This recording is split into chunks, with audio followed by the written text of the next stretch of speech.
Hello. So I wanted to hop on here today because first of all, I went to the Powerhouse Women event in Phoenix, Arizona this weekend, and it was amazing.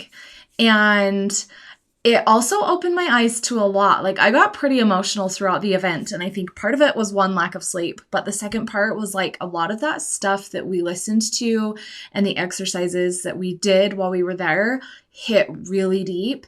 And I just wanted to share some of my takeaways with you today so that you can also have your own little experience here. But one of the biggest things that they really talked about, and even all the speakers talked about it in their own way, and that was like, what parts of you cannot go where you're going? So in a year from now, if you were to close your eyes and decide, who do I want to be? Where do I want to be in my life, in my business, and all of that? What parts of you now are holding you back from that? Is it a woman who's afraid of judgment? Is it a woman who's falling victim to your circumstances? Are you making up excuses? Are you doing what Lindsay calls like the cute quit? That's like, oh my gosh, my life is just so busy. I didn't have time to do that this week. And you're like really not holding yourself accountable. You get to decide what parts of you can go with you and what parts of you can't. And ultimately, we grieve those parts of us that can't.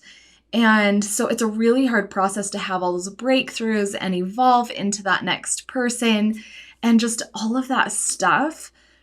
This is the journey. This is the entrepreneurial journey, and it is hard. It's not easy work. But something that I always think about is you can either continue to live the hard that you're living in, right? Let's just say you hate your job, you want to quit, you want to build this new life. You are already living your worst case scenario.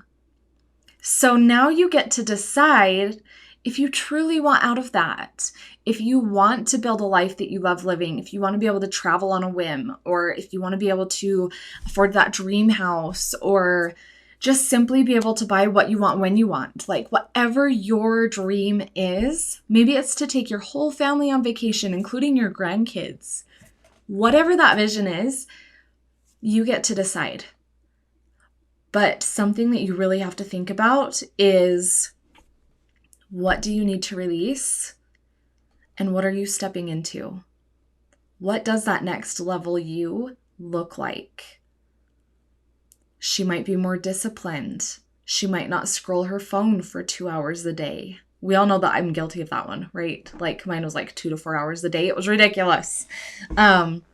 So future version of me or you can't scroll our phones for 4 hours. Like, that's just not what we're here for. Like, we have our priorities straight. We are able to hold ourselves accountable. Not only that, but like we're able to hold ourselves accountable to ourselves. So we show up and we do what we say we're going to do to ourselves. It's one thing when you have a boss telling you what to do and you have somebody else to answer to. Now, suddenly you've become your own boss. You only have you to answer to. Nobody else knows what you need to get done. Suddenly it's really easy to let ourselves down, but this is like the biggest confidence killer. So if you really are like, oh my gosh, I just have no confidence, I don't know how to get my confidence back, this is it. It is creating one item to do each day and sticking to it, answering to yourself, following through, living in alignment. That's it. It is holding you accountable to you. If you need an accountability buddy, that is great. Find one. Find one that's going to keep you on track, that's going to keep you going, so that you do what you say you're going to do, and you are going to see your confidence grow insanely. So I just want to leave that thought with you today. Those few thoughts. I feel like that was more than one thought. But what parts of you cannot go where you're going? I really want you to think about that today. I really want you to write down what your next level of life looks like, what your dream day looks like, and how you're doing things now, and what parts of that don't fit into the new. don't fit into the new you. So I will talk to you next time.